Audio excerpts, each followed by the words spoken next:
Health Authority maagang nagpaalala sa posibleng kaso ng food poisoning dahil sa kaliwat ka ng handaan ngayong holiday season. Sundan sa report ni Jasmine Gabriel Galban.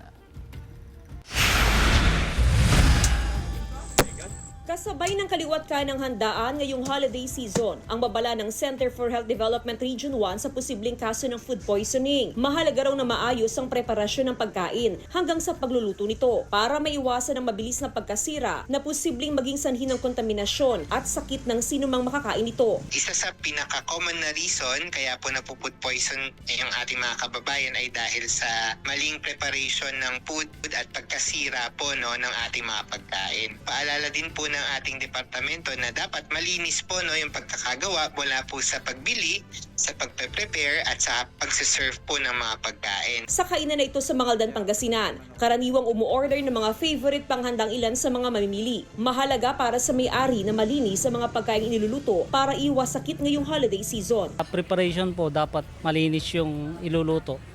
Tsaka dapat fresh. Kailangan lutuin mabuti. Imbes naman na magluto ng panghanda para sa Christmas party ng anak, nag-order na lang daw ng pagkain si Fervic para sa kanyang anak. Sa kanyang suki na siya umorder para matiyak na malinis at maayos ang pagkakaluto. Pag nagmamadali, bumibili na lang. Bukod sa food poisoning, pinag-iingat din ng publiko sa iba't ibang sakit tuwing may handaan, gaya ng pagtaas ng blood pressure at kolesterol. Paalala ng Health Authority na maghinay-hinay sa pagkain at isipin ang kalusugan ngayong panahon ng handaan. Kasama si Jing Dakanay, Jasmine Gabriel Galban, One North Central Luzon.